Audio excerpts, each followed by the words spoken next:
Ao longo do declínio do feudalismo e da era medieval, passa a surgir a Era Moderna e o Renascimento. Renascimento se trata de um movimento intelecto-cultural marcado pela redescoberta e revalorização das referências culturais da Antiguidade Clássica, que nortearam as mudanças deste período em direção a um ideal humanista e naturalista. Este novo sentido a ser seguido é um afastamento da escolástica, que era o pensamento dominante, em que a Igreja tinha grande poder do conhecimento da época e fazer críticas à mesma denotava risco de vida.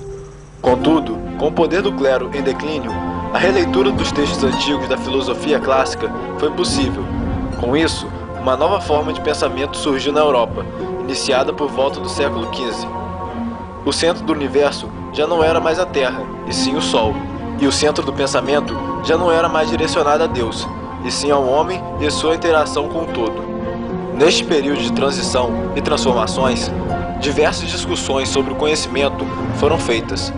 Basicamente, dois grandes movimentos filosóficos foram formulados: o racionalismo e o empirismo. Apesar de não serem necessariamente opostas, as duas correntes são geralmente divergentes quanto à possibilidade do conhecimento humano sobre as coisas. Comumente, os racionalistas defendem que o ser humano possui ideias em sua mente que são inatas, ou seja, elas já nascem com o indivíduo e são independentes da experiência sensível do mesmo. Enquanto que os empiristas alegam que não há nenhum conhecimento anterior ao adquirido via experiência do sujeito, por meio de seus sentidos, com a realidade. A mente humana então conheceria esta realidade associando ideias simples umas com as outras, para formarem ideias complexas. Duas figuras foram de grande importância devido às suas críticas aos seus próprios movimentos filosóficos. Foram eles, o cético empirista David Hume e o racionalista crítico Immanuel Kant. O ponto de partida de Hume, como dos demais empiristas, é a tese segundo a qual nossas ideias sobre o real se originam de nossa experiência sensível. Contudo, sua crítica se dá à noção de causalidade. A noção de causalidade é a característica central da explicação da natureza pelos primeiros filósofos, em que se estabelece uma conexão causal entre determinados fenômenos naturais, constituindo assim a forma básica da explicação científica. Ou seja, um fenômeno é o efeito de uma causa. Hume então questiona a realidade objetiva desse princípio causal.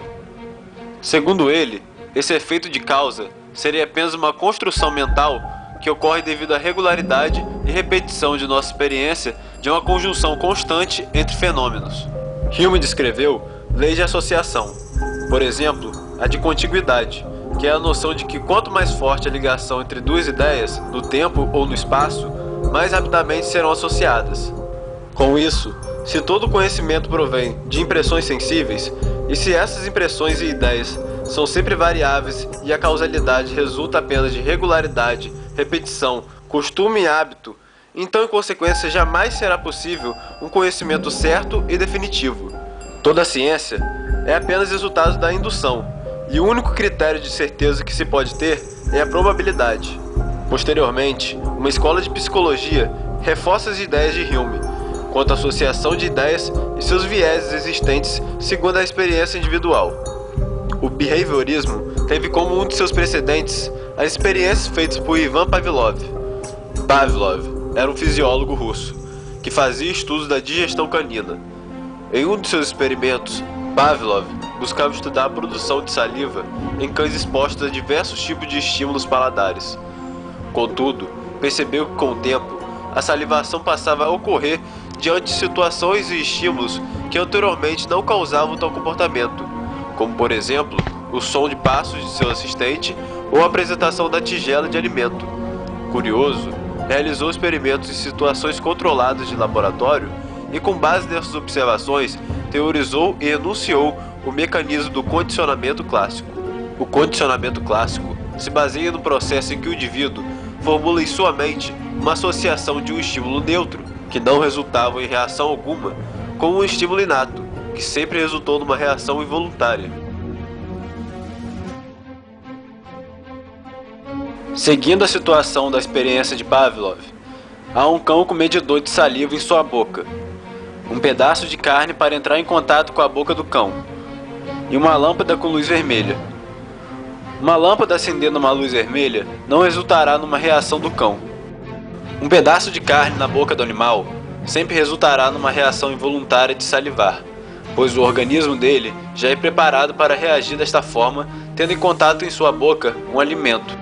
Entretanto, caso o estímulo da luz vermelha ocorra anteriormente ao estímulo da carne, em determinada regularidade, o cão vai passar a associar a luz vermelha com a carne, e com isso, ele passará a salivar não só para o pedaço de carne, mas também para a luz, fazendo com que este estímulo se torne um estímulo condicionado. Isso nada mais é do que a lei associativa formulada por Hume de contiguidade, em que quanto mais forte a ligação entre duas ideias, no tempo ou no espaço, mais rapidamente serão associadas. Ou seja, a salivação é apenas a comprovação da associação feita. Então, seria possível dizer que o cachorro formulou a causalidade da comida ter sido feita pela luz vermelha. Porém, é evidente para quem está de fora saber que a luz não causou a comida.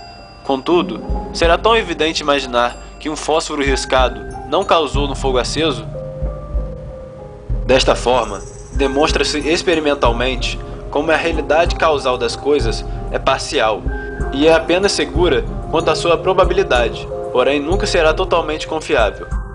Immanuel Kant sofre grande influência de Hume e considera que ele o tirou do seu sono dogmático. Kant deixa de lado o racionalismo dogmático e passa a seguir o racionalismo crítico, em que objetiva superar a dicotomia entre empiristas e racionalistas. Seguindo este foco, passa a examinar os limites da razão teórica, as condições de possibilidade do conhecimento. Com isso, chega à conclusão de que o que é inato não são as ideias, e sim a estrutura da razão para o conhecimento, criticando assim o racionalismo dogmático. E critica o empirismo, pois estabelece que a percepção não é uma impressão passiva como afirma o associacionismo. A mente não associa ideias derivadas da experiência que não são coerentes com as estruturas de organização pré-existentes na mente humana. Posteriormente, uma escola de psicologia reforça as ideias de Kant quanto à organização da percepção humana vindas da experiência sensível.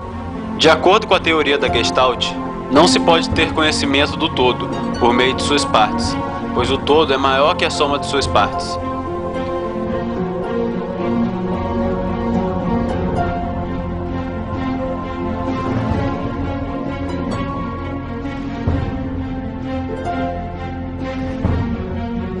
Desta forma, a mente possui certas regras para o conhecimento.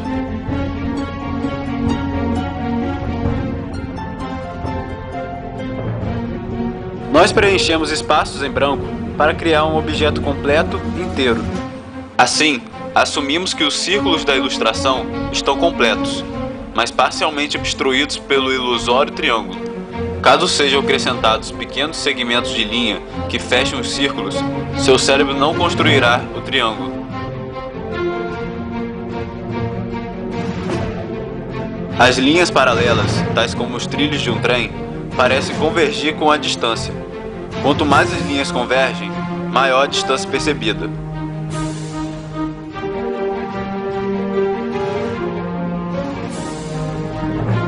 Será que as dimensões dos tampos destas mesas são diferentes? Parece que sim, mas na verdade são idênticas. Com as duas mesas, nós ajustamos nossa percepção relativa ao nosso ângulo de visão. Os quadrados A e B são idênticos. Para comprovar isso, vamos eliminar todo o desenho e destacar apenas os dois quadrados. Como podem ver, sem um contexto de ilusão de sombreamento, os dois quadrados podem ser percebidos como possuindo a mesma cor e claridade.